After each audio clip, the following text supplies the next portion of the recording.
एक बार गौतम बुद्ध अपने शिष्यों के साथ एक वन से गुजर रहे होते हैं। बहुत देर तक चलने के बाद गौतम बुद्ध और उनके सभी शिष्य एक विशाल पेड़ के नीचे बैठ जाते हैं।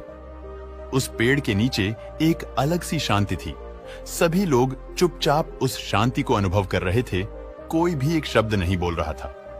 कुछ समय बीतने के बाद गौतम बुद्ध का एक शिष्य खड़ा होता है और बुद्ध से पूछता है, भंते, मैं आपसे एक प्रश्न पूछना चाहता हूं। बुद्ध कहते हैं, पूछो, क्या प्रश्न है तुम्हारा? वह शिष्य बुद्ध से पूछता है, बुद्ध, मैंने कभी आपको दुखी नहीं देखा। आपके चेहरे पर हर समय एक अलग ही मुस्कुराहट रहती है जो हमें भीतर तक आनंद से भर देती है। आपके चेहरे पर एक अलग सी चमक है जो हमें दुखों से कोसों दूर कर देती है। पर मैं यह जानना चाहता हूं कि मेरे भिक्षु बनने से पहले मेरे जीवन में बहुत सारे दुख थे जिसके कारण मैं भिक्षु बन गया। पर मैं अभी तक नहीं जान पाया कि दुख आखिर में क्या है। क्या आप मुझे बता सकते हैं कि वास्तव में दुख होता क्या है? बुद्ध मुस्कुराते हैं और उस शिष्य से कहते हैं, दुख केवल एक विचार है। सभी शिष्य यह सुनकर चौंकते हैं और बुद्ध से पूछते हैं, परंतु भंते, विचार तो आते हैं और चले जाते हैं, पर दुख एक बार आ जाता है तो जाने का नाम ही नहीं लेता। तब बुद्ध कहते हैं, मैं तुम्हें एक छोटी सी कहानी सुनाता हूं। बहुत समय पहले एक नगर में एक धनी सेठ रहता था और उसके पास एक वफादार नौकर था। वह सेठ अपने नौकर पर बहुत विश्वास करता था। वह सेठ अपने नौकर पर कभी भी किसी बात के लिए शक नहीं करता था, क्योंकि उसका नौकर वास्तव में बहुत ईमानदार होता है।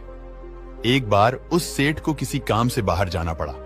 कुछ दिनों के बाद जब वह सेठ वापस लौटा तो वह अपने साथ एक कीमती सामान लेकर आया।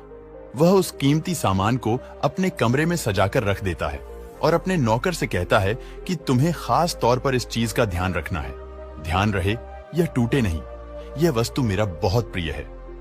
वह नौकर अपने मालिक से कहता है, मालिक, मैं इसका पूरा ध्यान रखूंगा, आप चिंता ना करें।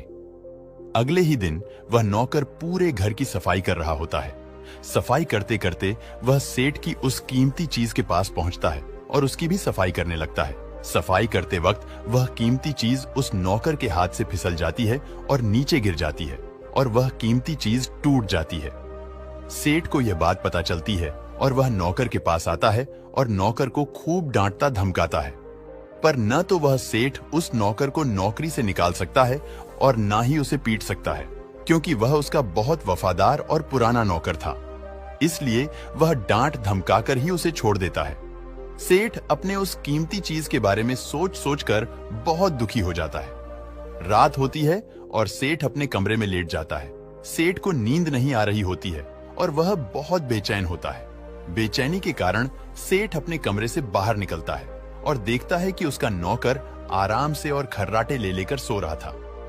वह सेठ यह देखकर और क्रोधित हो जाता है। सेठ सोचता है कि इसने मेरी इतनी कीमती चीज तोड़ दी और इसे बिल्कुल भी चिंता नहीं है। मुझे यहां नींद भी नहीं आ रही है और यह आराम से सो रहा है। सेठ अपने कमरे में वापस चला जाता है। अगले दिन सुबह सेठ सोचता है कि मैं इस समस्या से कैसे निकलूं। फिर सेठ को एक तरकीब समझ आती है। वह अपने नौकर के पास जाता है और अपने नौकर से कहता है, मुझे बहुत दुख हो रहा है, यह बताते हुए कि जो कीमती चीज कल तुमने तोड़ी थी वह मैं तुम्हारे लिए लाया था। मैं चाहता था कि मैं उसे तुम्हें उपहार में दूं, परंतु अब क्या कर सकते हैं, अब तो वह टूट गई है। सेठ की बात सुनकर नौकर को धक्का लगा। वह नौकर सोचता है, अरे, यह तो बहुत बड़ी गलती हो गई। वह कीमती चीज मेरे लिए थी और वह मुझसे ही टूट गई। इससे उस नौकर के मन में बेचैनी पैदा हो जाती है, दुख पैदा हो जाता है। रात होती है और वह सेठ आराम से सोता है, लेकिन वह नौकर बेचैन रहता है। उसे नींद नहीं आ रही थी, क्योंकि अब उस नौकर ने सेठ की उस कीमती चीज को खुद से जोड़ लिया था। इसलिए वह बहुत दुखी हो रहा था। पहले उस नौकर के मन में यह विचार नहीं था कि वह कीमती चीज मेरी है, पर अब उसके मन में यह विचार है कि अगर वह कीमती चीज ना टूटी होती तो वह मेरी होती। बुद्ध कहते हैं, दुख केवल एक विचार है और यह विचार उत्पन्न होता है अपने आप को किसी चीज से जोड़ लेने से। हम जिस भी चीज को अपने आप से जोड़ लेते हैं तो वह चीज हमारे दुख का कारण बनती है। लेकिन वास्तविकता तो यह है कि कोई भी चीज हमसे जुड़ नहीं सकती। हर चीज आपके पास है, आपकी है, परंतु कुछ समय के लिए, कुछ समय के बाद वह आपसे दूर हो जाएगी। उस दूर होने की घटना को स्वीकार करें और आगे बढ़ें। नमो बुद्धाय।